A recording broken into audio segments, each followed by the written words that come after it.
주 여호와여, 주는 나의 소망이시요 내가 어릴 때부터 신뢰한 이시라. 내가 모태에서부터 주를 의지하였으며 나의 어머니의 배에서부터 주께서 나를 택하셨사오니 나는 항상 주를 찬송하리이다. 아멘. 사랑과 은혜가 많으신 하나님 아버지, 오늘도 이 거룩한 주일에 저희들에게 새 마음과 새 뜻을 주시고 또 주 앞에 나와서 주님을 경배하며 찬양할 수 있도록 축복해 주심을 감사합니다. 성삼위 하나님 이곳에 충만하게 임재하여 주시고 주의 백성들이 드리는 예배와 찬송과 기도를 들어주시고 오늘 주 앞에 머리 숙인 각 성도들에게 합당한 은혜와 은총을 베풀어 주옵소서. 예수님 이름으로 기도드립니다. 아멘. 찬송가 6장입니다.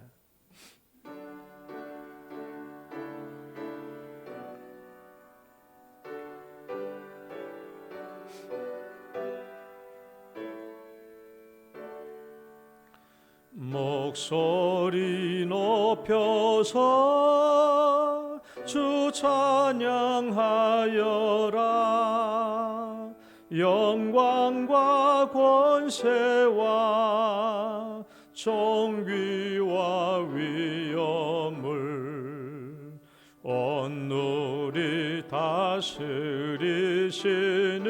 만왕의 왕께 돌려라.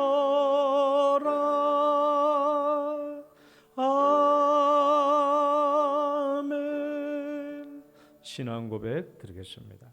전능하사 천지를 만드신 하나님 아버지를 내가 믿사오며 그 외아들 우리 주 예수 그리스도를 믿사오니 이는 성령으로 잉태하사 동정녀 마리아에게 나시고 본디오 빌라도에게 고난을 받으사 십자가에 못 박혀 죽으시고 장사한 지 사흘 만에 죽은 자 가운데서 다시 살아나시며 하늘에 오르사 전능하신 하나님 우편에 앉아 계시다가 저리로서 산자와 죽은 자를 심판하러 오시리라.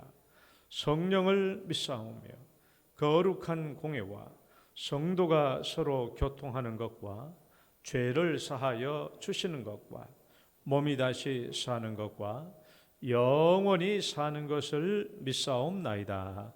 아멘. 교동문 44번입니다.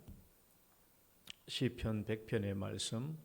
온 땅이여 여호와께 즐거운 찬송을 부를지어다.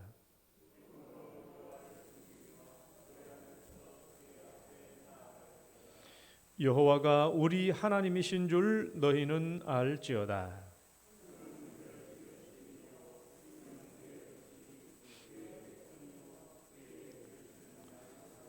감사함으로 그의 문에 들어가며 찬송함으로 그의 궁정에 들어가서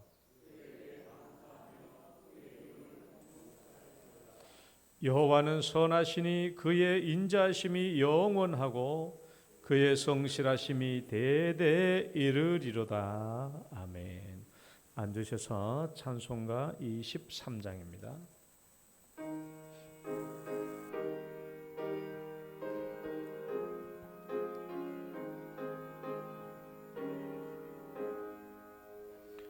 만입이 내게 있으면 그 입 다가지고 내 구주 주시는 정을 늘 찬송하겠네. 내 은혜로신 하나님 날 도와주시고 그 크신 영광 널리 펴 달게 하소서.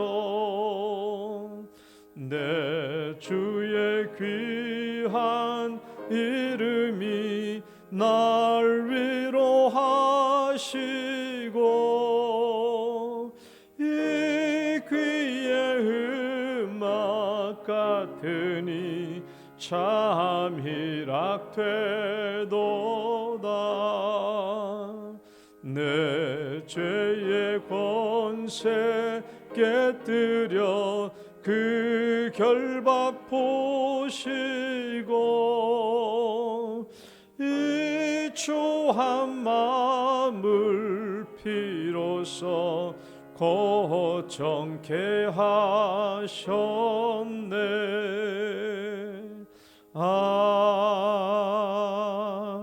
아멘. 이혁동 장로님 기도 인도하시겠습니다.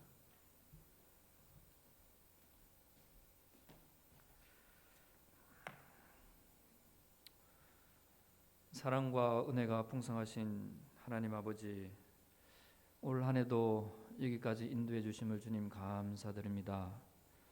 이 세상에 티끌과도 같은 존재인 저희들을 하나님의 크신 사랑으로 우리의 모든 죄와 허물을 사해 주시고 하나님의 자녀로 삼아 주시고 또 예배자로 불러 주셔서 주님 감사드립니다. 창세전에 그리스도 안에서 우리를 택하사 우리로 사랑 안에서 그 앞에 거룩하고 또 흠이 없게 하시려고 기쁘신 뜻대로 우리를 예정하사 예수 그리스도로 말미암아 자기 아들들이 되게 하신 주님, 나 같은 죄인 살리시고 또 큰 죄악에서 건지시고 잃었던 생명을 주셨으니 이제껏 내가 사한 것도 주님의 크신 사랑과 은혜임을 하나님 아버지 다시 한번 고백합니다. 올 한 해 코로나 전염병 가운데서도 우리 모든 성도들의 가정과 또 생업과 일터와 학교에서 모든 일을 감당케 하시고 또 여기까지 인도해 주셨사오니 주님의 사랑과 은혜 아닌 것이 없음을 주님 고백합니다. 하나님 아버지, 다윗은 여호와가 나의 목자시니 내게 부족함이 없다고 고백했습니다. 푸른 풀밭으로 또 쉴만한 물가로 인도하시며 영혼을 소생시키시고 의의 길로 인도하시며 또한 사망의 어두운 골짜기로 다닐지라도 악을 두려워하지 않는 것은 여호와께서 나와 함께 하심이라고 고백을 했습니다. 생명이 위협받는 엄중한 상황에서도 주님 안에서 참 평안과 안식을 누렸던 이 놀라운 믿음의 고백이 저와 우리 모든 성도님들의 고백이 되길 주님 간절히 바라고 원합니다. 주님 요리되시고 몸된 우리 영동교회를 위해서 주님 간구합니다. 예배를 드릴 때마다 신령과 진정으로 예배드리게 하시고 하나님을 기뻐 찬양하며 우리의 죄를 고백하며 죄의 사함의 기쁨을 누리며 구원의 은혜에 감사하며 영적으로 각성하는 시간이 되게 인도하여 주시옵소서. 사도 바울은 성령의 충만함을 받아서 시와 찬송과 신령한 노래들로 서로 화답하며 마음으로 주께 노래하며 찬송하며 또한 범사에 우리 주 예수 그리스도의 이름으로 항상 아버지 하나님께 감사하라고 권면하고 있습니다. 겸손과 온유와 오래 참음으로 사랑 가운데서 용납하고 또한 평안에 매는 줄로 성령이 하나 되게 하신 것을 힘써 지키며 우리가 다 하나님의 아들을 믿는 것과 또 아는 일이 하나가 되어서 온전한 사람을 이루어서 그리스도의 장성한 분량이 충만한 데까지 이르게 하시고 또 세상의 온갖 교훈과 풍조에 밀려 요동치 말게 하여 주시옵소서. 오직 우리의 심령이 새롭게 되어서 유혹의 욕심을 따라 썩어져가는 옛 사람을 벗어버리고 하나님을 따라 의와 진리의 거룩함으로 지으심을 받은 새 사람을 입게 하여 주시옵소서. 우리의 씨름은 혈과 육을 상대하는 것이 아니요 통치자들과 권세들과 어둠의 세상 주관자들과 하늘에 있는 악의 영을 상대하는 것이라. 구원의 투구와 성령의 검 곧 하나님의 말씀을 가지고 저와 우리 모든 성도들이 이 영적인 싸움에서 승리하게 인도하여 주시옵소서. 또한 내년에 각 기관별로 많은 일꾼들을 세우셨습니다. 주님의 몸된 교회를 세우는데 부족함이 없도록 하나님 함께 기도하게 하시고 또한 은혜를 더딥혀 주어서 온전히 감당할 수 있도록 은혜 베풀어 주시옵소서. 주님, 믿음의 다음 세대를 위해서 하나님 기도합니다. 주님께서 친히 어린 자녀들을 붙잡아 주시고 또한 매주일 예배와 말씀을 들음으로 창조주 하나님 또한 역사를 주관하며 우리를 구속하여 주신 예수 그리스도를 인격적으로 만나게 하시고 또한 수능을 앞두고 있는 우리 수험생들 지혜와 지식의 근본이신 하나님을 의뢰하며 끝까지 최선을 다함으로 하나님께서 선한 길로 인도하여 주시옵소서. 또한 취업과 결혼을 앞두고 있는 우리 청년들 주님께서 그들의 은사와 재능대로 귀하게 쓰임받을 수 있도록 하나님께서 예비하신 길로 인도하여 주시옵소서. 또한 하나님 아버지, 이들을 위해 수고하는 교사들과 우리 부교육자들을 붙잡아 주시고 또한 기도와 사랑과 은혜로 감당하게 해주시고 또한 이들의 수고를 하나님께서 친히 갚아 주시옵소서. 또한 연로하신 성도님, 또 육신이 연약한 성도님들 주님께서 붙잡아 주시고 또한 영과 육을 강건케 해 주셔서 성도님들 가정마다 기도하는 제목마다 주님께서 들어주시고 또한 응답하여 주셔서 가정과 주님의 몸된 교회를 섬기는데 부족함이 없도록 하나님 인도하여 주시옵소서. 또한 이 나라를 위해서 주님 간절히 바라고 원합니다. 130여 년 전에 절망 가운데 빠져있던 이 민족을 주님께서 불쌍히 여기시고 또한 칼빈의 개혁신앙의 선교사들을 보내주셔서 복음을 듣게 하시고 또한 하나님께 소망을 갖게 하시고 또한 그들의 순교와 희생 위에서 주님의 몸된 교회를 세우시며 또한 신앙의 자유가 있는 자유 대한민국을 세우시고 그동안 많은 부족함에도 불구하고 수많은 헤아릴 수 없는 은혜를 부어주셔서 오늘날 저희들이 있는 줄로 하나님 압니다. 하지만 가나안 땅에 들어간 이스라엘 백성들처럼 먹고 배가 불러서 하나님을 배교했던 이스라엘들처럼 하나님의 창조 질서를 거역하는 세상 풍조가 하나님 우리 사회는 물론이고 교회 안에 곳곳에 많이 들어와 있음을 하나님 또한 고백할 수밖에 없습니다. 하나님께서 아담과 하와를 지으시고 또한 가정을 세우신 창조 질서를 거부하며 신앙의 자유와 전도와 표현의 자유를 빼앗는 성수수의 차별 금지와 학생 인권 조례와 성평등의 가족 제도와 개정 등이 인권으로 포장돼서 법제화하는 움직임이 일어나고 있습니다. 하나님 아버지, 창조 질서를 거역하는 이 모든 계획들을 하나님께서 폐하여 주시고 또한 정치와 경제, 사회, 교육과 문화 모든 영역에서 창조주 하나님의 통치가 온전히 이루어질 수 있도록 하나님께서 경유하는 자들 들어 사용하여 주시옵소서. 목사님 영육간에 강건케 해주시고 또 주님의 몸된 교회를 섬길 때 하나님의 사랑과 은혜를 감당케 하여 주시옵소서. 강단에서 말씀을 전하실 때마다 성령의 은혜를 더듬혀 주시고 은혜와 진리의 말씀으로 인도해 주시고 듣는 우리 모든 성도들 온유하고 겸손한 마음으로 듣고 또한 깨닫게 하시고 또한 순종함으로 많은 믿음의 열매를 맺게 인도하여 주시옵소서. 이 모든 말씀 우리 주 예수님의 이름으로 기도드립니다.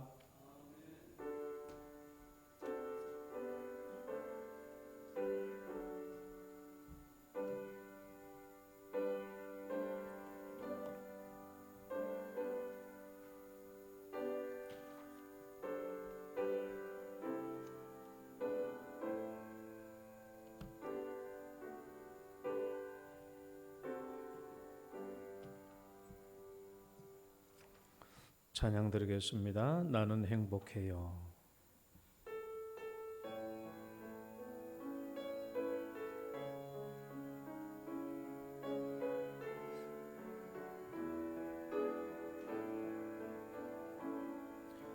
주님 한 분밖에는 아는 사람 없어요. 가슴 깊이 숨어있는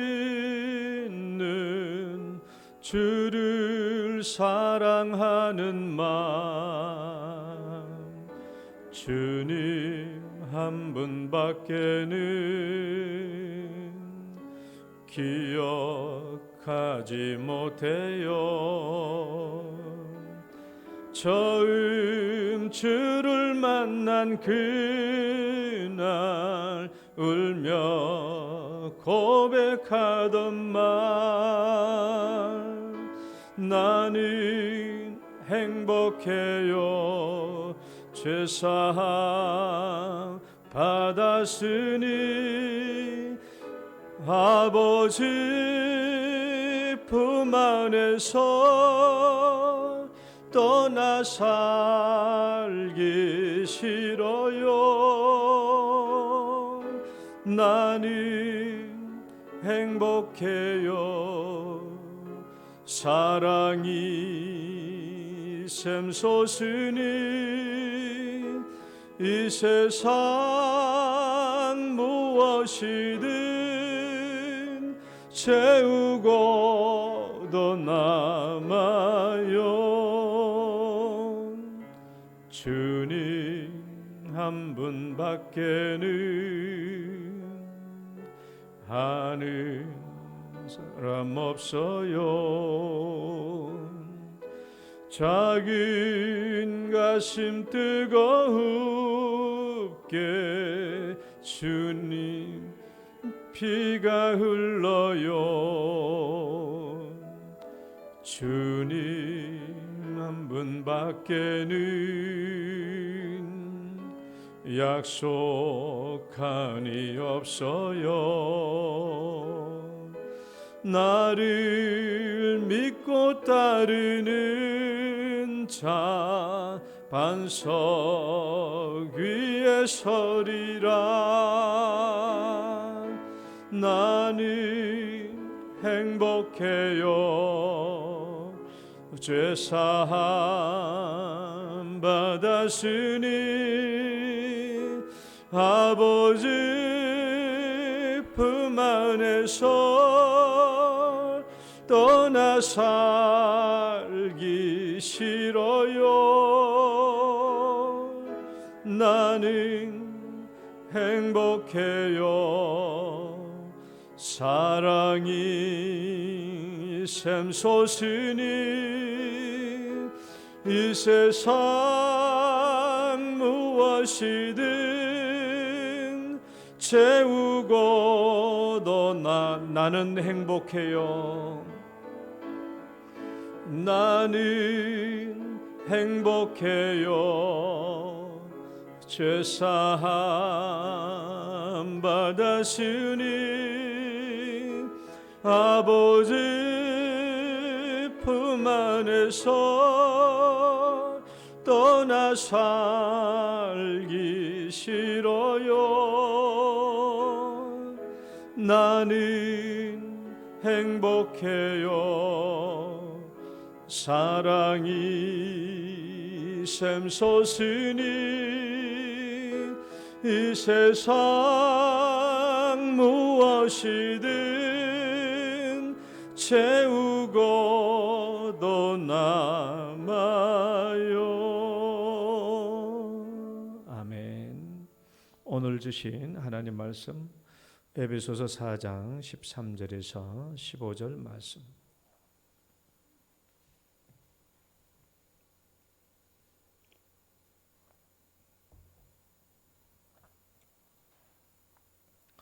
우리 함께 봉독하겠습니다. 시작.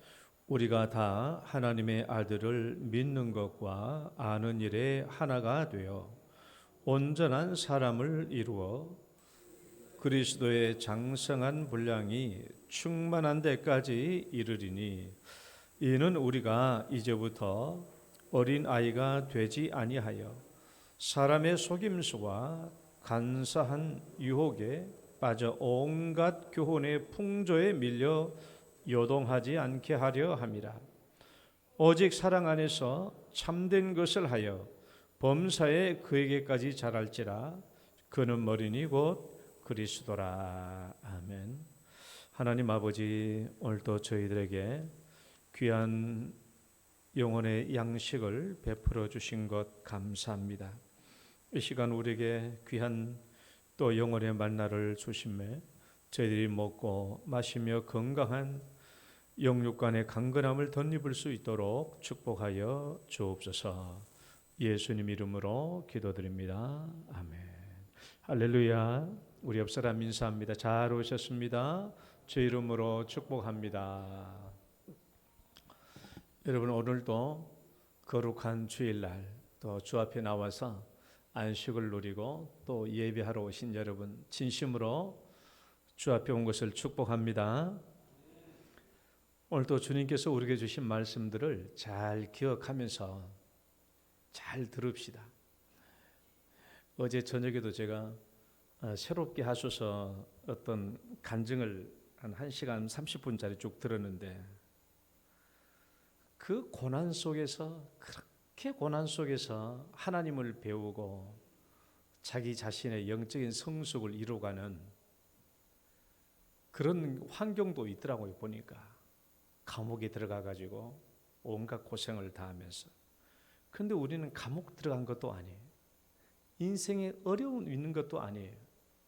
우리가 평안하게 이 신앙생활을 하고 있는 기간 동안에 예수님을 닮아가고 하나님을 닮아가는 이런 유익을 얻어야 되지.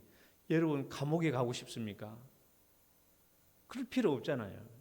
지금 우리에게 이렇게 좋은 시간 주셨는데 지금 이런 좋은 시간 주실 때 우리가 미리 성숙하고 또 예수님 닮아가는 우리 신앙 될 수 있기를 축원합니다. 우리가 왜 예수님을 나타내며 살아야 하는가? 그리고 얼마만큼 우리는 예수님을 나타내며 살아야 되고 그리고 어떻게 예수님을 나타내며 살 수 있는가? 이것이 우리 신앙의 과제요, 목표라고 했습니다. 목표라고 했어요. 우리는 왜 예수님을 나타내며 살아야 합니까? 여러분은 왜 예수님을 나타내며 살아야 합니까? 라고 물으면 우리의 대답은 다 이럴 거예요. 예수 믿고 구원받았으니까요. 나 예수 믿고 구원받았으니까. 다 우리 그렇게 대답할 거예요. 그럼 이 대답은 100점짜리 대답은 아니거든요. 50점밖에 안 돼요.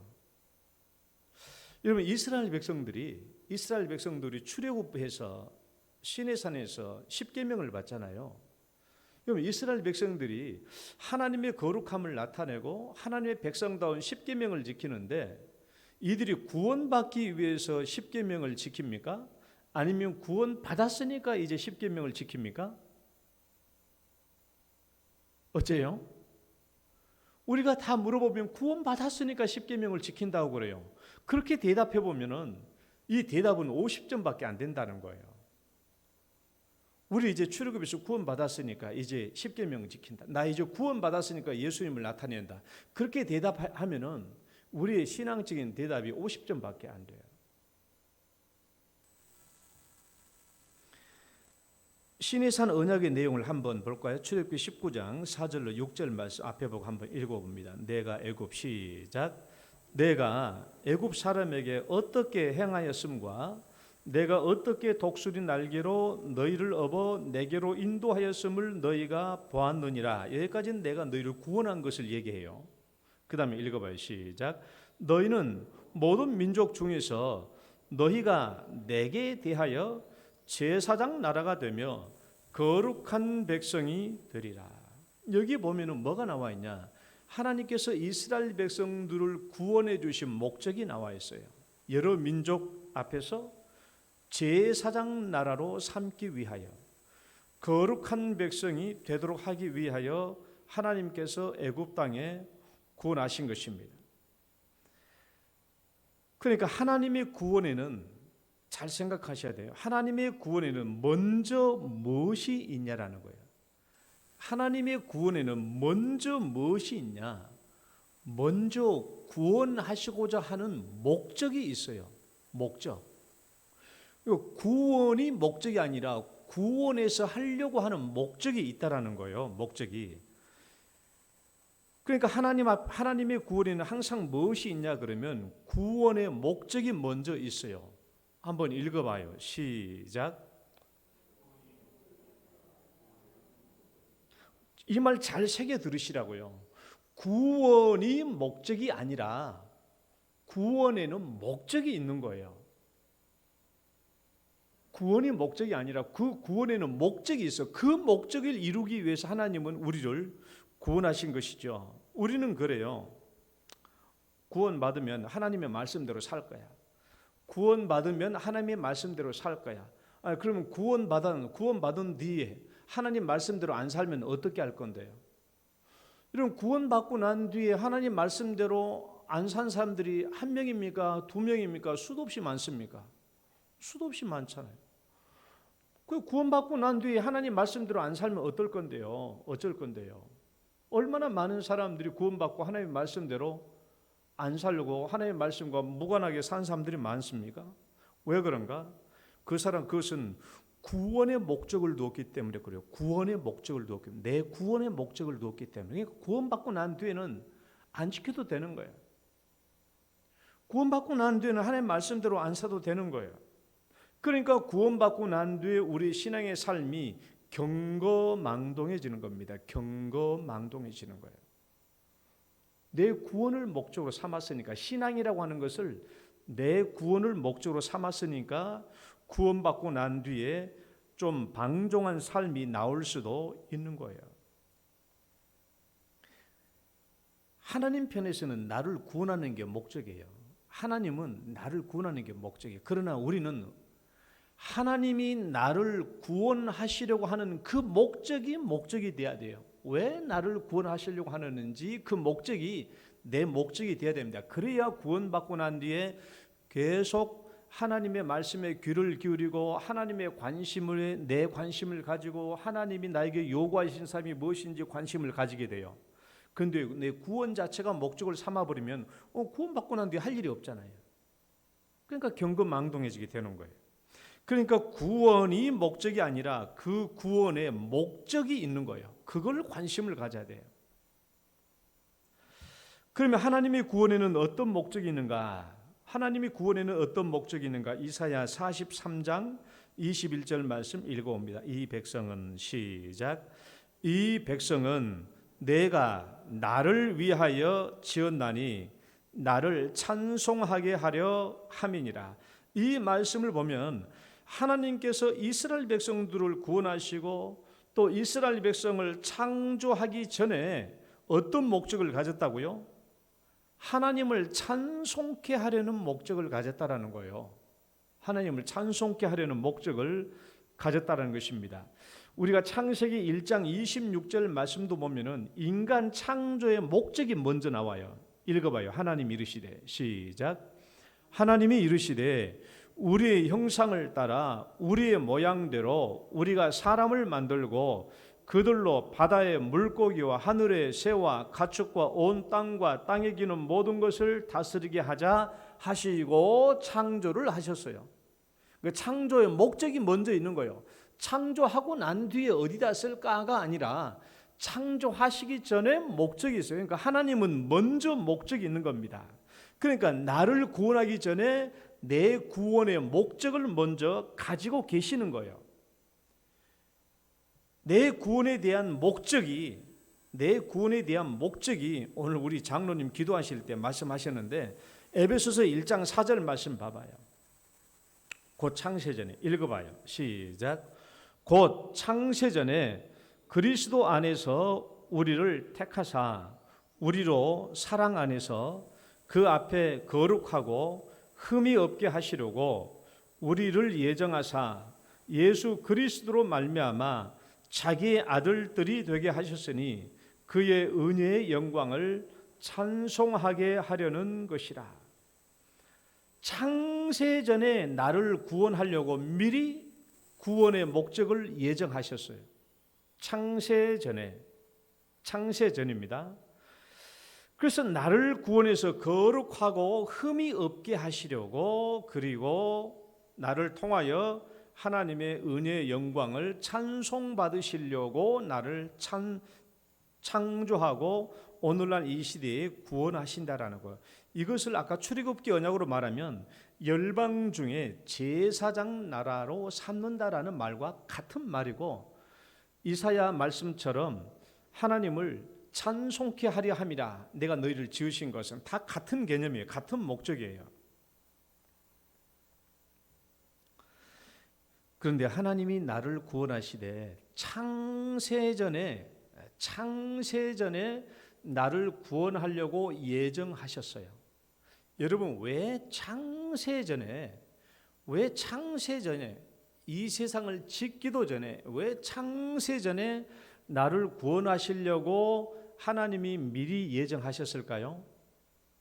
1번, 심심하셨으니까. 2번, 하나님의 전능하심이 무궁함을 자랑하기 위하여. 3번, 나를 예정하여 선택하고 구원하고자 하는 이 구원의 목적에 대한 열망과 기대가 크시기 때문에 하나님께서 나를 창세전부터, 아니 꼭 창세전부터 나를 예정할 필요는 없잖아요. 내가 태어나기 1년 전에 예정했어도 아무런 문제가 없어요. 내가 태어나기 50년 전에 나를 예정해도 아무런 문제가 없어요. 그런데 왜 창세 전부터 나를 구원하시려고 예정하셨느냐 그 말이에요. 그것은 내 구원 목적에 대한 열망과 기대 때문에 그래요. 내가 저놈을, 하나님은 창세전부터 문평률이라는 인격자를 아시고 이놈을 내가 땅에 태어나고 구원받게 될 때는 내가 이놈의 구원의 목적에 대한 열망과 기대, 평률이를 구원해서 그 구원에 대한 목적과 열망과 기대가 있기 때문에 창세전에, 그러니까 창세전에 나를 미리 예정하셨다라는 그 말씀 안에는 문평률에 대한 구원 목적에 대한 기대와 열망이 있다라는 것을 의미해요. 그냥 1년 전에 나를 예정해도 돼요. 내 태어나기 1년 전에. 내 태어나기 50년 전에 예정해도 돼요. 아무런 문제 없어요. 그런데 왜 창세 전부터 우리를 구원하기로 예정하셨냐라는 거예요. 그것은 나를 구원해 가지고 난 뒤에 나를 구원해서 이 구원의 목적, 문평유리를 구원한 목적에 대한 열망과 기대, 문평유리를 구원해 가지고 내가 어떻게 하겠다라는 그 열망과 기대, 그것이 창세전에 예정되어 있다라는 거기에 포함되어 있는 의미라는 거예요. 그런데 예수님은, 이 성경은 구원 목적이 뭐냐? 이 구원 목적이 로마서 8장 29절 말씀에 나와 있어요. 로마서 8장 29절 말씀, 하나님이 미리 아신 자들을, 성경 중요한 구절이라고 했습니다. 한번 읽어봐요. 시작.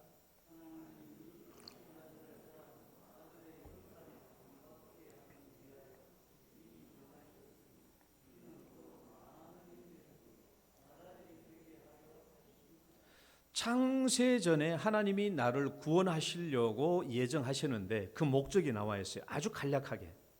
아들의 형상을 본받게 하려고. 예수님의 형상이죠. 예수님의 형상을 본받게 하는 것이 우리 그리스도인의 모든 삶을 다 대변해 주는 대답이 여기에 있어요. 아들의 형상을 본받게 하려는 것입니다.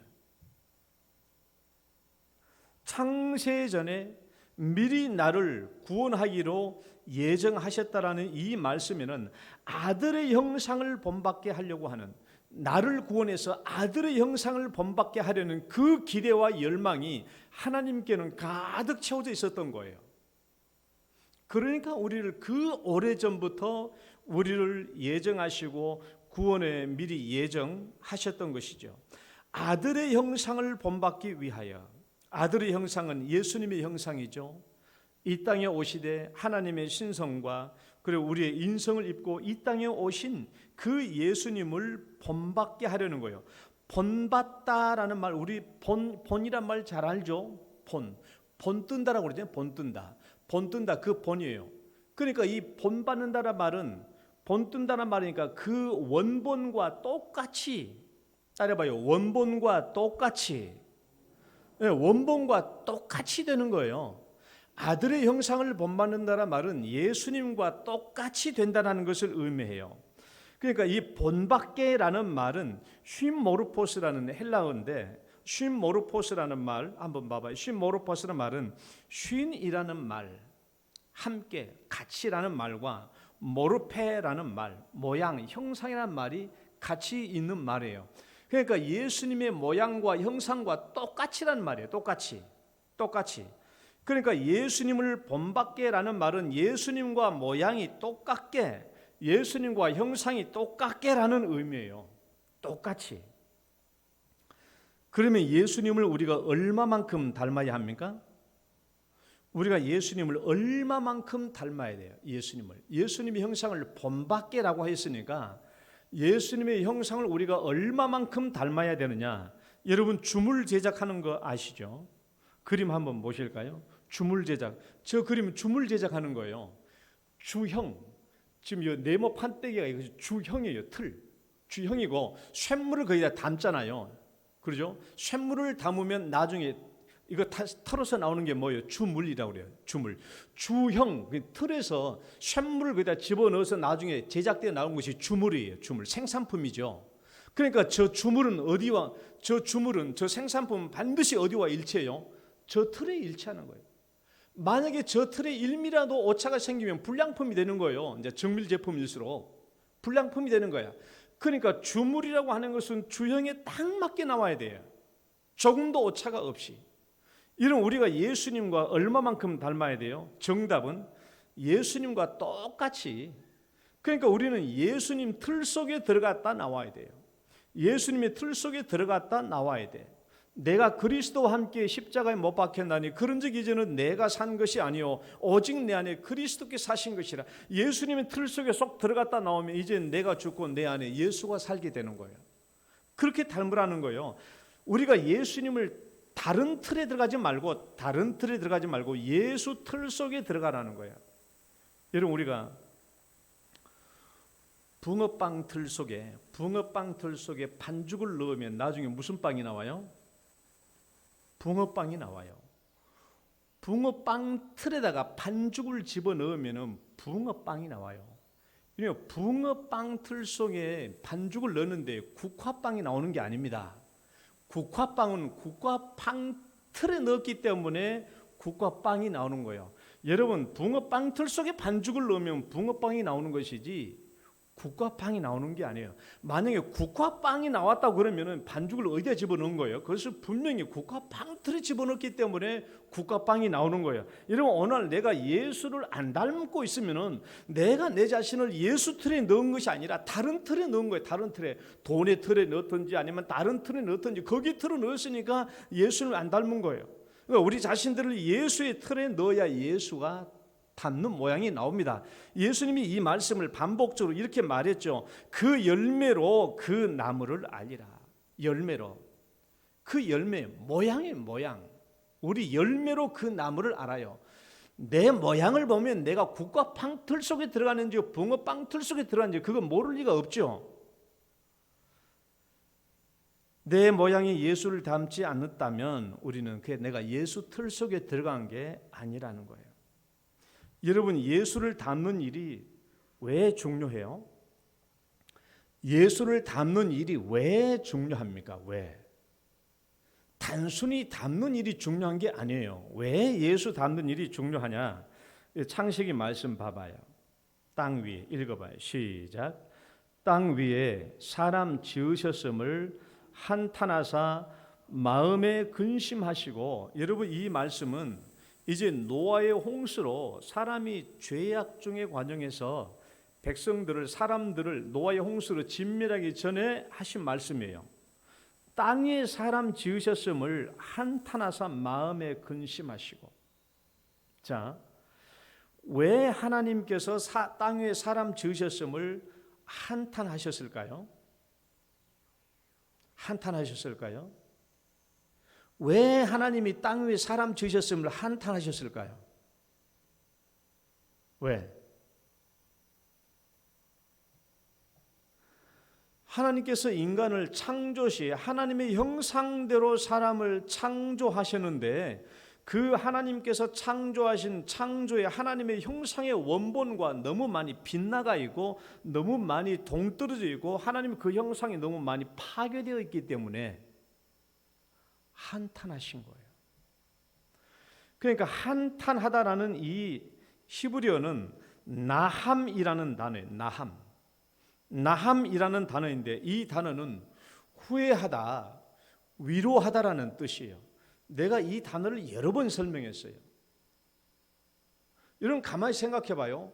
한 단어에 나함이라는 이 히브리어에 도대체 어떻게 후회하다란 말과 위로하다라는 정반대의 개념이 한 단어 안에 들어가 있을 수 있을까? 저 단어를 잘 봐요. 나함이란 단어인데 어떻게 저 한 단어에 위로받다 아니면 후회한다라는 이 상반된 단어가 동시에 한 단어의 뜻 안에 이게 들어갈 수 있을까요? 그 이유는 저 나함이라는 본래 말 뜻이 뭐냐 그러면 원본과 균형을 맞춘다라는 뜻이에요. 원본과 균형을 맞추어서 그 원본과 균형을 맞췄을 때 이 원본과 균형이 딱 맞아 떨어지면 기쁨과 즐거움과 위로가 되는 것이고 이 원본과 맞춰 봤을 때 너무 이렇게 빗나가고 비뚤어졌으면은 후회가 된다라는 거예요. 후회가. 이 말은 뭐냐 그러면 하나님께서는 먼저 우리 인간을 창조하실 때 이 하나님의 형상대로 인간을 창조하셨는데 지금 이 시점에서 그 하나님의 형상과 지금 인간들을 원본을 비교 대조를 맞춰보니까 지금 요즘에 지금 있는 인간들이 너무나 이 하나님의 형상과 대조해 봤을 때 원본과 비교해 봤을 때 이 원본과 많이 동떨어져 있다라는 거예요. 그러니까 하나님께 후회가 되는 거예요. 위로가 되지 않는 거예요. 그런데 만약에 에녹이라든가 아니면 노아라든 사람과 이래서 하나님과 동행한 사람들이잖아요. 이런 사람들은 하나님의 원본과 맞춰봤을 때 어떻게 됐어요? 원본과 동일해요. 그러니까 위로가 된 거예요. 그러니까 나함이라는 이 단어에 하나에 두 가지 의미가 동시에 있는 겁니다. 그러니까 지금 노아의 홍수 전에 이스라엘 백성들을 하나님께서 창조하셨을 때 그 하나님의 형상과 맞춰 보니까 너무 동떨어져 있는 거야. 그러니까 하나님이 후회하셨고 결국은 뭐예요? 이 백성들을 홍수로 멸망시킵니다. 그러면 하나님은 어떤 분이세요? 하나님은 어떤 분이에요? 하나님은 지금도 우리 인간을 창조하셨을 때 그 창조자의 형상, 하나님의 형상을 가지고 나를 비교하고 있다라는 거예요. 하나님의 형상의 그 원본을 가지고 오늘도 나를 비교하고 있는 거예요. 그 원본을 가지고 나를 비교하고 있는 거예요. 지금도 우리 각자를 보실 때 하나님은 우리를 창조했을 때 그 형상을 가지고 오늘 나를 비교하고 있다라는 거예요. 지금도.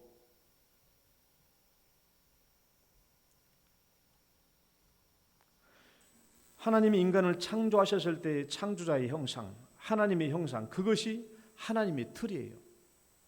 오늘날도 내가 그 하나님의 창조의 형상의 틀에 맞게 살고 있는지, 거기에 빗나가고 있는지를 하나님은 보고 계신다라는 거예요. 나를. 그렇다면 하나님의 이 형상을 우리가 회복하는 일이 얼마나 중요해요? 얼마나 중요한 일입니까? 이 하나님의 형상을 내 안에서 회복하는 일이 얼마나 중요해. 그러니까 그 하나님의 형상을 회복하는 길이 바로 아들의 형상을 본받는 거라는 거예요. 예수 그리스도의 형상을 본받는 것이 그 창조 때의 하나님의 그 형상을 회복하는 길이라는 거예요. 골로새서 말씀을 볼까요? 1장 15절 말씀. 그는 읽어봐요. 시작. 그는 보이지 아니하는 하나님의 형상이요 모든 피조물보다 먼저 나신 이시니, 여기서 말한 그는 예수님입니다. 자, 예수님은 현재 보이지 않는 하나님의 형상이에요. 예수님이 하나님의 형상이라고. 그러니까 아들의 형상을 본받는 것이 하나님의 그 형상을 우리가 회복하는 길이에요. 그래서 예수님은 오늘날 이 세상에 우리를 창세전에 우리를 구원하기로 예정하신 그 예정의 목적이 뭐예요? 아들의 형상을 본받게 하려는 그 열망과 기대가 창세 전부터 있었다는 거예요. 창세 전부터. 그래서 우리가 아들의 형상을 제대로 본받을 때 하나님의 형상이 회복되는 것이고 이 심판의 기준에 합격될 수 있어요. 아들의 형상을 본받냐 못 받느냐, 예수님을 얼마나 닮느냐 닮지 못하느냐가 심판의 기준이 되고 있다는 거예요. 심판의 기준. 그래서 우리가 아들의 형상을 본받아야 되는 거예요. 그러면 우리는 이렇게 생각해 볼 수 있죠. 그러면 목사님, 예수님을 몇 퍼센트 정도 본받아야 심판의 기준에 합격할 수 있을까요? 예수님을 얼마만큼 닮아야 심판의 기준에 합격할 수 있을까요? 여러분, 성경 들고 예배에 참석하는 이 모양만으로 내가 예수를 닮았다라고 생각하면 큰 오산입니다. 내가 성경책 들고 주일날 교회 온 것만으로 나 예수님을 닮았다라고 생각하는 것은 큰 오산이에요. 옛날에 한때 우리 교회가 전도해서 우리 교회에 오셨던 분, 작년 이맘때 그분이 저 밑에서 붕어빵 장사에 있었어요. 그래서 불쌍해가지고 우리가 붕어빵도 사주고 교회에 전도했던 분인데, 그분이 만든 붕어빵은 참 가관이에요. 그분도 생활 경제가 어려워가지고 어쩔 수 없이 생활고에 내몰려서 붕어빵 장사하시는 아줌마였는데 그 붕어빵을 보면은 겉은 타잡고 속은 아직도 뭐예요? 밀가루 번쩍이 허옇게 있어. 모양만 붕어빵이라고 해가지고 붕어빵이 아니에요.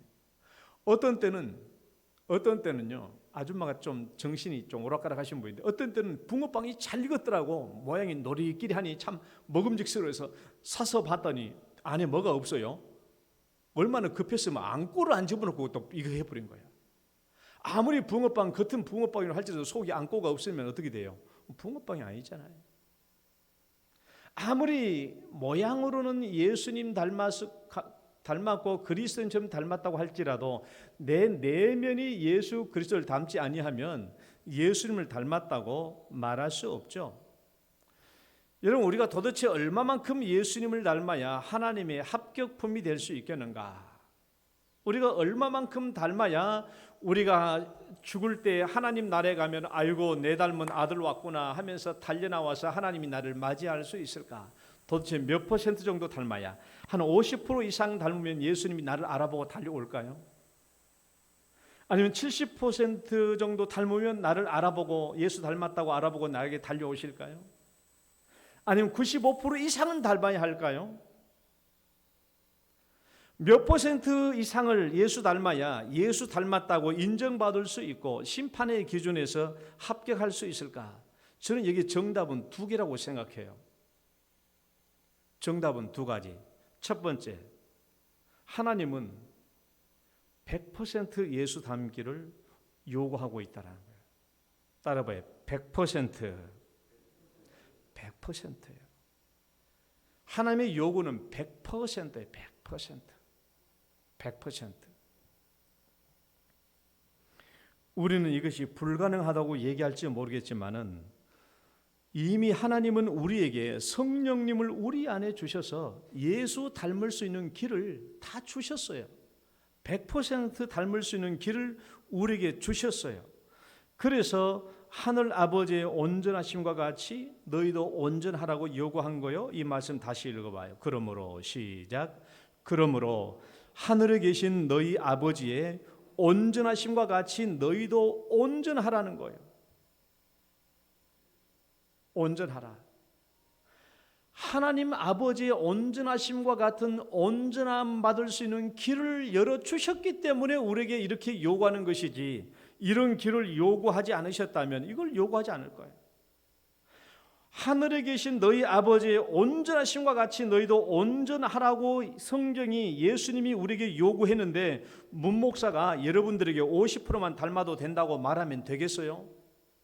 여러분 보고 70%만 닮으면 된다고 말할 수 있겠어요? 그것은 내 권한이 아니에요. 100% 예수님을 닮아야 돼요. 성경은 우리에게 불가능하다는 것을 전제로 해서 아이고 그래 너는 50%만 닮아도 돼, 70%만 닮아도 돼, 그렇게 성경은 우리에게 말하지 않아요. 우리에게 그렇게 요구하는 게 아닙니다. 우리에게는 100%예요. 그러니까 예수 틀에 가가지고 예수 모양이 돼서 나오라는 거예요. 쉼모르포스입니다. 완전히 100% 닮으라는 거예요. 예수님을 닮을 때 대충 닮으라는 게 아닙니다. 예수님을 닮을 때 대충 닮으라는 말이 아니고 쉼모르포스예요. 같은 모양이 되라. 같은 모양. 그러니까 이 말은 여러분 우리가 성경을 읽다 보면은 똑같이 다 한글로 기록되어 있으니까 이걸 잘 모를 때가 있어요. 아들의 형상을 본받으라라고 말할 때 사도 바울이 뭐라고 말한 때가 있었냐면 나를 본받으라고 말할 때가 있었어요. 성경 말씀 봐봐요. 성경 말씀 그러므로 내가 너에게 구원하노니 한번 읽어봐요. 시작. 그러므로 내가 너에게 권면하노니 너희는 나를 본받는 자가 되라.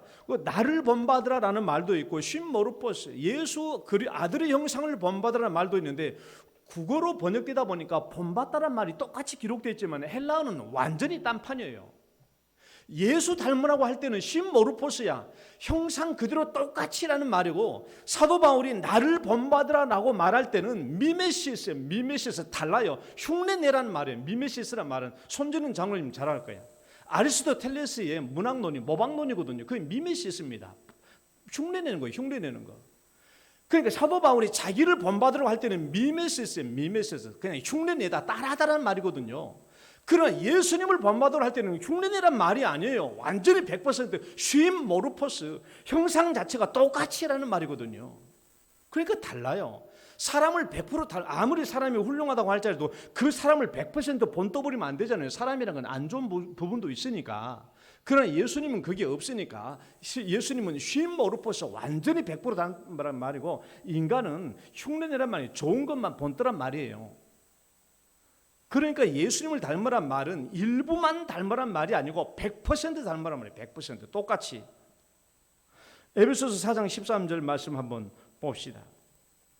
오늘 읽었던 말씀인데 13절 시작. 우리가 다 하나님의 아들을 믿는 것과 아는 일에 하나가 되어 온전한 사람을 이루어 그리스도의 장성한 분량에 충만한 데까지 이르리니. 이제 이 말씀을 보면은 우리의 성숙의 높이를 얘기하고 있어요. 우리가 얼마만큼 예수를 닮아야 하는지에 대한 성숙의 높이. 자, 이 말씀은 3단계로 구성되어 있어요. 첫 번째는 우리가 다 하나님의 아들을 믿는 것과 아는 일에 하나가 되어까지가 1단계예요. 2단계는 온전한 사람을 이루어 2단계예요. 3단계는 그리스도의 장성한 분량 충만대까지 이르리니 여기 3단계입니다. 3단계로 이 성숙의 단계를 설명해 놓고 있는데 제 1단계가 뭐예요? 하나님의 아들을 믿는 것과 아는 일에 하나가 되는 겁니다. 이게 성숙의 기본 재료예요. 하나님의 아들을 믿는 것과 아는 일, 이 믿음과 예수님에 대한 믿음과 예수님에 대한 지식이 없이로는 예수님에까지 닮아갈 수가 없죠. 이게 기본 재료가 되는 거예요. 그럼 여러분, 우리가 예수님에 대한 지식과 예수님에 대한 믿음, 이것이 어떻게 우리의 믿음이 온전한 믿음 돼야 되고 온전한 지식이 돼야 되는데, 우리가 예수님에 대해서 어떻게 완전한 믿음과 완전한 지식을 가질 수 있어요? 그 성령이 우리 안에 주어졌기 때문에 가능한 거예요. 성령을 우리 안에 주셨기 때문에 예수님에 대한 완벽함, 예수님에 대한 지식의 모든 것, 이런 것들을 우리가 깨달음을 받을 수 있고 지식을 가르침을 받을 수 있고 우리의 부족한 믿음을 우리가 채워갈 수 있는 길이 성령께서 우리와 함께 하신 이유예요. 그러니까 성령님을 주시되 굳이 우리 안에 주신 이유, 우리 안에. 내가 나중에 성령의 인격성은 다시 한번 1시간을 내서 제가 설교하려고 합니다. 굳이 내 안에 주신 이유예요. 내 안에. 그렇기 때문에 우리는 하나님께로까지 닮아갈 수 있는, 하나님의 형상까지, 예수님의 형상까지 닮아갈 수 있는 사다리가 우리에게 있는 거예요. 사다리. 그러니까 예수 형상, 하나님의 형상까지 연결되는 사다리가 있어요. 이 사다리를 차곡차곡 타고 올라가면 예수님에까지 100% 형상을 닮아갈 수 있는 길이 되는 거예요. 이 사다리를 타고 하면. 그런데 우리가 이 사다리를 그냥 발로 걷어차버린 거예요.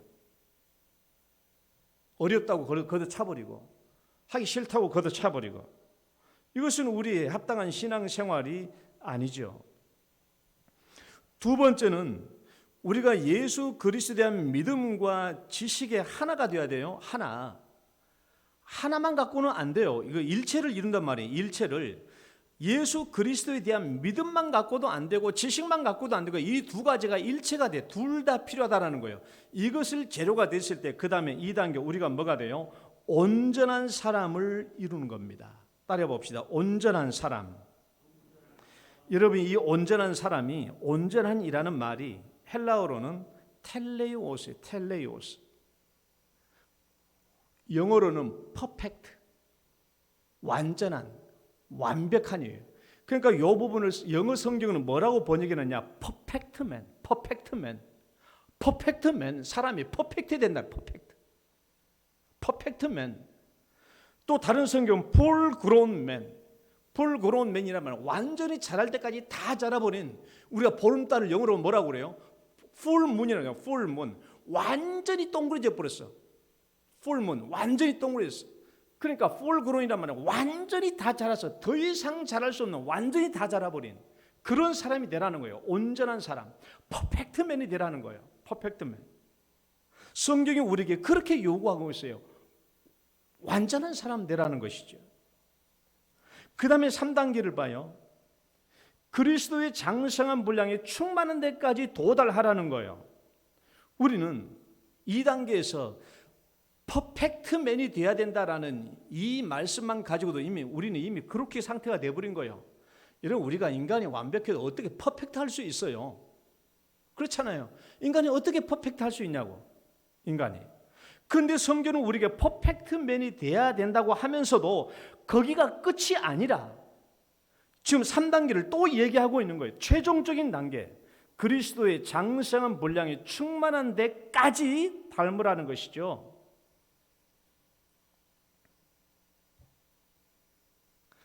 사도 바울은 그냥 예수 닮으라고, 그냥 쉽게 간단하게 예수 닮으라고 말하면 돼요. 그렇죠? 예수 닮으라고 말하면 되는데 왜 이렇게 구체적으로 말했을까요? 그리스도의 장성한 분량이 충만한 데까지. 그냥 예수 닮으면 된다고 말할 수 있어요. 그냥 쉽게 예수 닮으라, 예수 닮으라 말하면 그것을 받아들인 사람이 어떻게 생각했어요? 분명한 목표가 없잖아요. 1% 닮아도 닮은 것이고 10% 닮아도 닮은 것이고 0.1% 닮아도 닮은 것이 분명한 목표와 기준점이 없잖아요. 그러니까 사람들을 얼마만큼 닮으다가 나 됐다 하고 그만둘 수도 있고. 그래서 사도 바울은 분명한 목적지를 정해 주신 거예요. 분명한 목적지. 그 분명한 목적지가 첫 번째는 뭐냐 그러면 어디까지예요. 충만한 데까지. 여러분, 이 까지란 말을 잘 새겨 들어야 돼요. 까지란 말은 분명히 어디까지는 기준점이 되시는 거예요. 헬라어로는 에이스란 말은 어디까지예요. 여기까지. 그러니까 분명한 목표점을 제시주고 있는 거예요. 여기까지. 그냥 예수 닮아라. 그게 아니라 여기까지. 분명하게 기준점을 우리에게 제시해주고 있는 거예요. 그까지가 어디예요? 그리스도의 분량이 충만한 곳까지. 그리스도의 분량이 충만한 곳, 영어로는 the fullness of Christ. 예수님의 충만함까지. 그냥 예수까지가 아니라 그냥 예수님의 충만함까지. 그냥 단순히 예수 닮으라는 말이 아니라 예수님의 그 충만함. 우리는 그 예수님의 그 충만함이 얼마인지 잘 헤아릴 수 없습니다. 그러나 그 예수님의 충만함까지 도달하라는 거예요. 그런데 이 예수 그리스도의 충만함 그 앞에 한 단어가 더 붙어 있어요. 장성한이라는 말이 또 붙어 있어요. 헬리키아라는 헬라어입니다. 헬리키아란. 그러니까 예수 그리스도의 충만한 분량인데, 그것만 해도 충만한 분량인데 그 앞에다가 또 장성한 이런 말이 더 붙어 있어 또. 그럼 도대체 우리가 이 기준점이 도대체 우리가 어떻게 헤아릴 수 있겠어요? 그러니까 제가 그냥 간단히 말해서 예수 그리스도를 100% 닮으란 말이에요. 100%. 가장 쉽게 말하면 예수 그리스도를 100%까지 닮으라고 하는 것이 성경의 요구입니다. 여러분, 이게 어떻게 가능할까요? 아직도 우리의 죄적 성향이 우리 안에 남아있고 거듭났지만 죄적 성향이 아직도 남아있는 우리 인간에게 어떻게 이게 가능할까? 어떻게 가능할까요? 100% 닮으라고 얘기했다면 하나님은 분명히 우리에게 100% 닮을 수 있는 길이 우리에게 주어졌다는 것이죠. 그거 없이 이렇게 요구할 리는 없잖아요. 그 100% 주어지는 길이 우리에게 주어졌어요. 그게 뭐예요? 성령님을 우리 안에 주신 거예요. 우리 안에. 성령님을 굳이 우리 안에 주신 이에요. 우리 안에. 왜 성령님을 우리 안에 굳이 우리 안에 주셨냐라는 거예요. 예수의 영을, 성령을 우리 안에 굳이 주신 이유가 뭐예요? 예수님에게까지 닮아갈 수 있는 그 해답이 여기에 있다라는 거예요. 여기에. 그래서 우리가 이 땅에서 예수 그리스도를 100% 닮을 수 있는 길이 있다면 그것은 성령님과 내가 오늘날 어떤 관계를 맺으며 살아가야 되는가, 거기에 해답의 길이 있는 거예요. 해답의 길이. 성령님은 우리를 단순히 돕는 사이드 헬퍼가 아니에요. 보조자가 아닙니다. 나와 함께 예수님과 100% 닮을 수 있는 길과 해답이 성령님께 있는 거예요.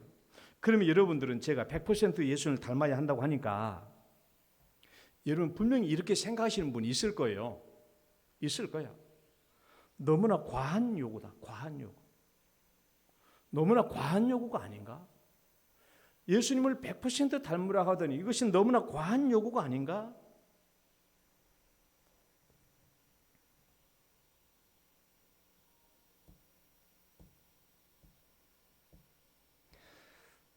저도 예수님을 100% 닮으라고 한 것을 과한 요구라고 느낀 적이 있고 그렇게 느껴왔어요. 느껴왔지만은 제가 2017년 10월 달 그 이후로부터 내가 속사람에 관한 교훈과 깨우침을 내가 받고 난 뒤부터는 나는 그다음부터는 이것이 과한 요구라고 한 번도 생각해 본 적이 없어요. 이게 과한 요구인가? 여러분 좀만 더 한번 생각해 봐요. 자, 하나님이 평유리를 이 세상에 태어나기 전에 1년 전에 예정한 게 아니에요. 하나님은 평유리가 이 땅에 태어나기 1년 전에 예정한 게 아니에요. 평유리가 이 땅에 태어나기 100년 전에 예정한 게 아니에요. 평유리가 이 땅에 태어나기 1000년 전에 예정한 게 아니에요. 10,000년 전에 예정한 게 아니에요. 100만 년 전에 예정한 게 아닙니다.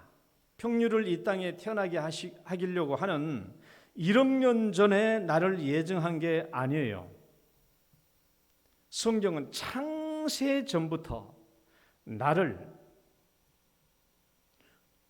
인격체로 아시고 문평유를 이 땅에 태어나게 하시고 예수 형상 본받게 하려고 나를 구원하기로 예정하셨어요. 잘 들어요. 1년 전이 아니에요. 100년 전이 아니에요. 1000년 전이 아닙니다. 10,000년 전에 나를 예정한 게 아니고 1억 년 전에 나를 예정한 것이 아니고 창세 전부터 나를 아들의 형상을 본받게 하려고 나를 구원하려고 나를 예정하셨어요.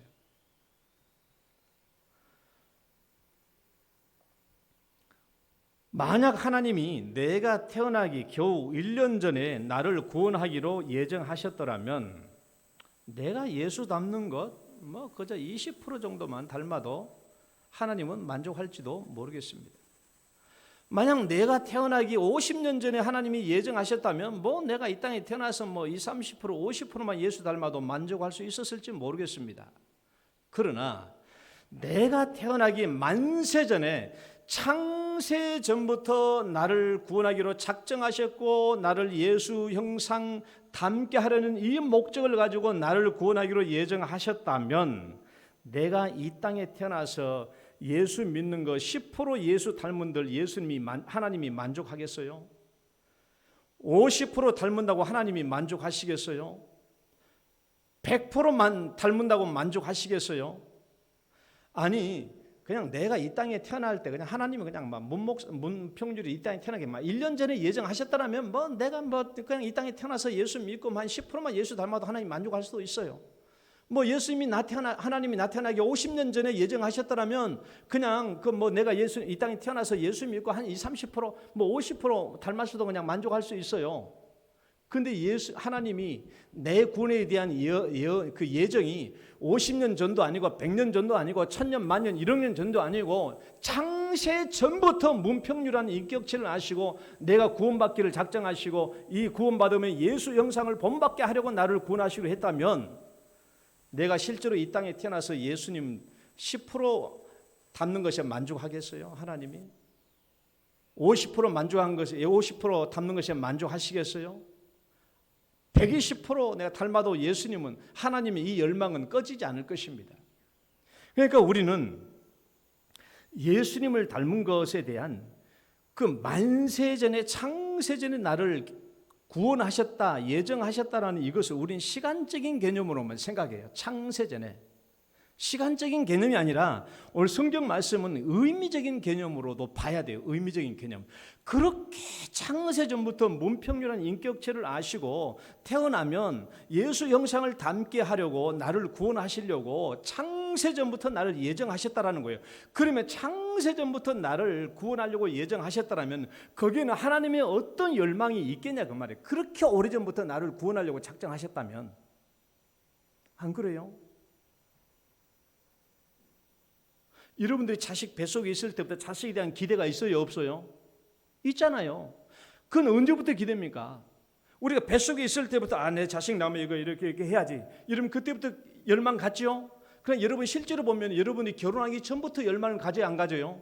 나는 결혼하기 전부터 나는 결혼해서 나는 자녀가 나면 어떻게 해야지 라는 기대감을 갖고 있잖아요. 우리가 겨우 30년 돼가지고 결혼하는데 우리가 태어나서 그 열망을 언제부터 가져요? 결혼에 대한 꿈을 가진다고 쳐봅시다. 20대부터 가져도 되겠죠. 20살부터 내가 내 자식 아들 남이 내가 이렇게 키워봐야지라는 열망이 있잖아요. 뱃속에 있을 때는 더 열망 같지 않아요? 하물며 하나님께서 우리를 구원에 예정하시되 창세전부터 나를 구원하기로 예정하셨더라면 예수 형상을 담는 것에 대한 얼마나 강렬한 기대와 열망을 가지고 있겠냐고. 우리에 대해서 내가 100% 예수 닮는다고 한들 예수님이 하나님의 열망이 그쳐지겠냐고요. 그러니까 하나님께서 나에 대해서 100% 예수님 닮게 하려고 하는 이것은 우리에게 과한 요구가 아니라 그건 감사예요. 나에 대한 기대를 저버리지 않고 나에 대해서 100%까지라도 예수님을 닮게 하고 싶은 하나님의 기대와 열망을 하나님이 가지고 있다는 것에 대한 감사요. 감사. 그런 감사가 세상에 어디 있겠냐고요. 난 버려진 자식이 아니에요. 그냥 구원받고 내 마음대로 살도록 내팽개쳐진 게 아니에요. 예수님을 닮되 100%까지 닮을 수 있도록 하나님께서 나에 대해서 기대와 열망을 가지고 있다면 그것은 감사한 일이죠. 감사한 일이에요. 여러분 예수 닮아가는 것이 무거운 짐이 됩니까? 여러분 예수 닮아가는 것이 무거운 짐이에요? 짐인가요? 그건 짐이 아니에요. 예수 닮을수록 즐겁고 복된 길입니다. 내 삶에 조그만 것이라도 예수님을 닮아가는 것이 얼마나 즐겁고 복된 일입니까? 예수 닮아가는 일은 즐겁고 복된 일이 조그만 것까지라도 예수 따라가며 복음 순종하면 우리 행할 길 환하겠네. 주를 의지하며 순종하는 자를 주가 늘 함께 하시리라. 의지하고 순종하는 길은 예수 안에 즐겁고 복된 길이로다. 예수 안에 즐겁고 복된 길이로다. 즐겁고 복된 길이에요. 삶의 작은 일에도 그 마음을 알기 원하네. 삶의 작은 일에도 그 마음을 알기 원하네. 삶의 작은 일에도 삶의 한 절이라도 그분을 닮기 원하네. 예수 닮는 것은 즐겁고 복된 길이에요. 왜 짐이 되느냐? 제가 얘기해 드릴게요. 혹시 이게 예수 닮는 일이 짐이 된다면 왜 그런가? 이유는 딱 하나예요. 이유는 딱 하나.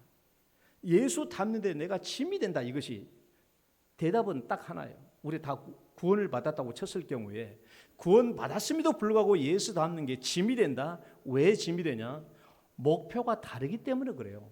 하나님께서 우리에게 요구하신 이 목표와 내가 추구하는 목표가 다르기 때문에 짐이 되는 거야. 나는 이 목표를 향해서 힘을 쏟아야 되는데 성경은 이것을 닮으라고 하니까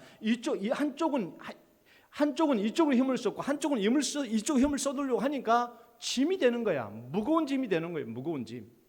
성경이 말한 대로 이 목표가 똑같아야 돼. 성경의 요구, 예수 100% 닮는 거, 이것이 목표가 돼야 되고, 나도 여기에 언제나 목표가 될 때, 100% 목표가 되면 한 걸음 한 걸음이 즐겁고 복된 줄 믿으시기 바랍니다. 이게 신앙이에요. 목표가 갈라지니까 짐이 되고 어려운 거예요. 마지막으로 제가 두 가지 답이 있다고 그랬죠. 도대체 얼마만큼 예수를 닮아야 천국에 갔을 때 합격점이 될 수 있고 그 기준점에 합격할 수 있는가?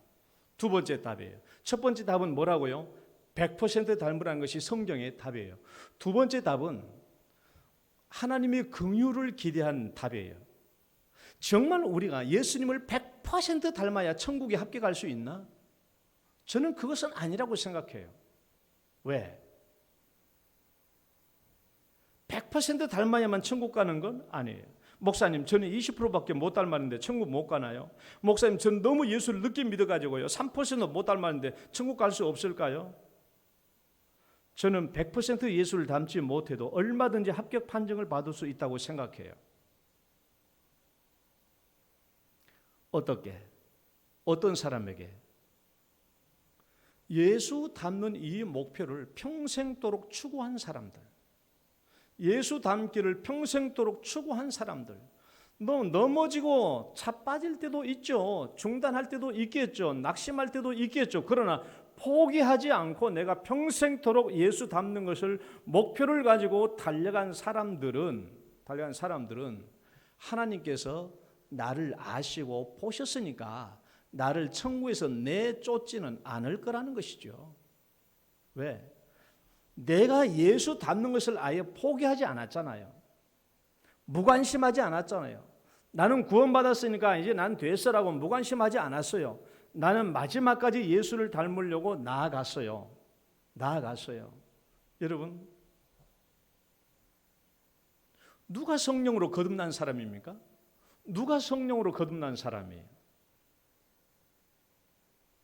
웨인 구르뎀의 신학자는 이렇게 대답했어요. 누가 성령으로 거듭난 사람이냐?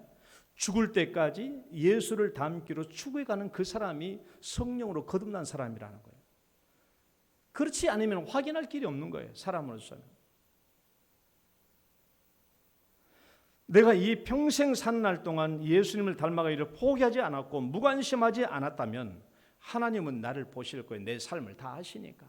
100% 못 닮았을지라도 내가 예수를 닮으려고 애를 쓰고 기도했던 것들 아시면 하나님께서 나를 그대로 내쫓지는 않겠죠. 그러나 내가 이미 구원받았다고, 내가 이미 천국은 따놓은 당상이라고 생각하고 경거망동한 사람은 분명히 예수 닮기를 중간에 멈추게 될 것이고 신앙의 경주를 멈추게 될 것입니다. 이런 사람들은 나중에 하나님 천국문 앞에서 거절당하는 것을 이상하게 생각해서는 안 돼요.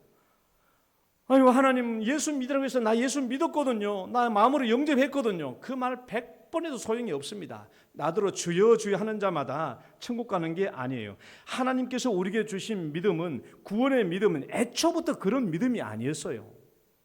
성경에서 우리에게 주신 믿음은 애초부터 그냥 믿으면 끝이다, 구원받으면 끝이다, 그런 믿음이 아니에요. 애초부터 하나님께서 우리 주신 믿음이라는 것은 제자도와 함께 있는 믿음이에요. 끝까지 예수님을 닮아가는 것입니다. 말씀을 맺습니다. 우리가 예수를 닮아야 하는 이유는, 또 예수님을 나타내며 살아야 하는 이유는 내가 구원받았기 때문이 아니에요. 예수님의 형상을 본받게 하려고 나를 구원하셨기 때문에 그래요. 나를 구원하려고 하는 그 목적이 예수 형상을 본받게 하려는 거예요. 그래서 나는 예수 형상을 본받는 것을 목표로 둬야 돼요. 몇 % 닮아야 돼요? 100% 닮아야 돼요. 이 목표가 왜 중요해요? 내가 평생토록 이 목표를 따라가도록 하기 위해서 그래요. 만약에 10%만 닮으라고 한다면 10% 닮고 놀 겁니다. 그러나 100% 이것은 우리에게 쉬지 말고, 사도 바울처럼 쉬지 말고 달려가라고 하는 거예요. 이 성숙의 높이를 우리에게 주신 겁니다. 목표로. 여러분, 우리에게 주신 성령님과 함께 이 예수님을 향한 성숙의 높이를 향해서 달려가는 여러분 되시기를 진심으로 바라고 또 축원합니다. 하나님 아버지 감사합니다. 평안하게 주어진 이 신앙의 시간들 헛되이 지내지 않게 하시고 부지런히 예수님을 닮는 저희들 되게 하여 주옵소서. 예수님 이름으로 기도드립니다. 아멘. 찬송가 449장.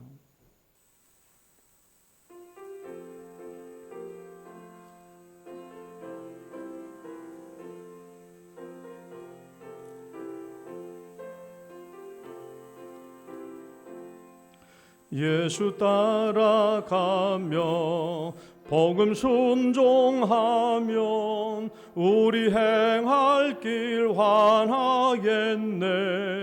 주를 의지하며 순종하는 자를 주가 늘 함께 하시리라. 의지하고 순종하는 길은 예수 안에 즐겁고 복된 길이로다.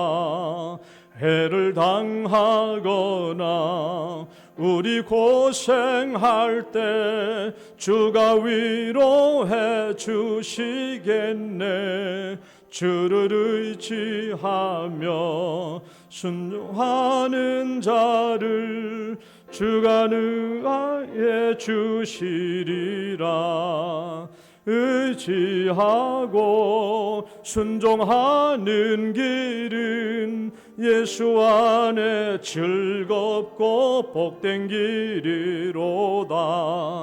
누린 짐을 지고 슬픔 위로하면 주가 상급을 주시겠네.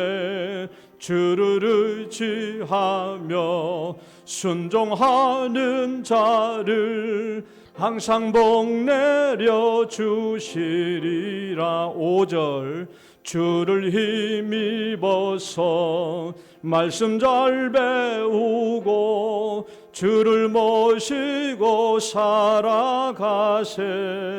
주를 의지하며 항상 순종하면 주가 사랑해 주시리라. 의지하고 순종하는 길은 예수 안에 즐겁고 복된 길이로다. 아멘. 하나님 감사합니다. 오늘 또 저희들에게 복을 베풀어 주시고 또 주 앞에 예배 드릴 수 있도록 이 신령한 예배의 축복을 베풀어 주심을 감사합니다.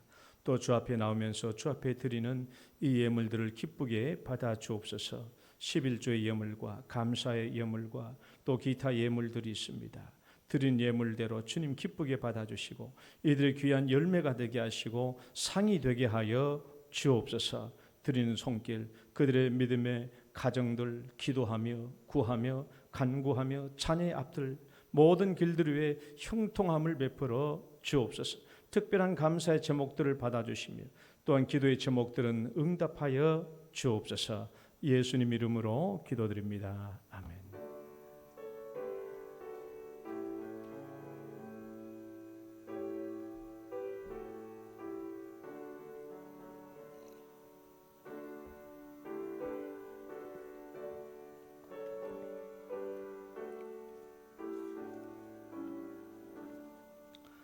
교회 소식 보겠습니다. 코로나19 예방에 많이 더욱 힘써 주시기 바라고요.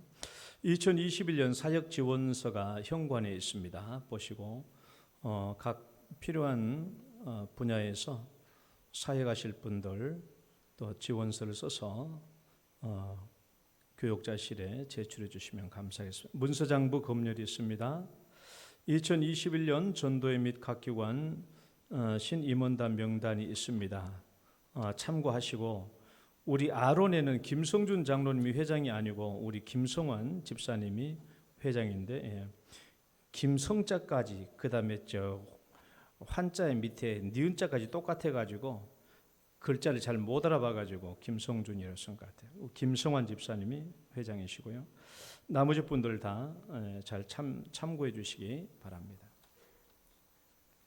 이제 고3 얼마 남지 않았습니다. 4일밖에 안 남았는데 또 많이 또 기도해 주시기를 바랍니다. 다 같이 일어서셔서 우리 당신은 소중한 사람 찬양 부르시고 축도로 예배 마치겠습니다.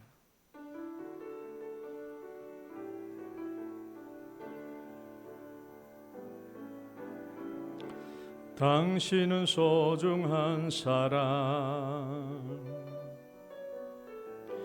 당신은 존귀한 사람, 이 세상에 하나뿐인 당신은 내겐 너무나도 소중한 사람.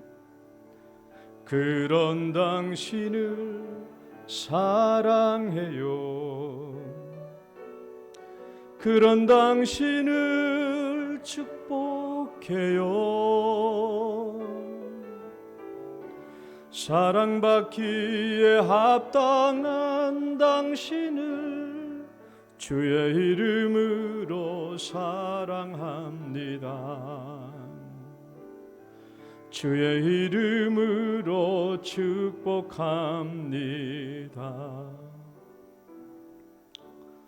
이제는 우리를 죄악 가운데서 구원해 주신 우리 구주 예수 그리스도의 은혜와 하나님 아버지의 극진하신 사랑과 성령님의 교통하심이 성경이 우리에게 주신 대로 예수를 닮되 100%까지 닮아가며 아니 평생토록 예수 닮기를 추구하여 하나님의 찬송과 영광 되기로 소원하며 결단하는 모든 성도들 위해 이제로부터 영원토록 함께 있을지어다.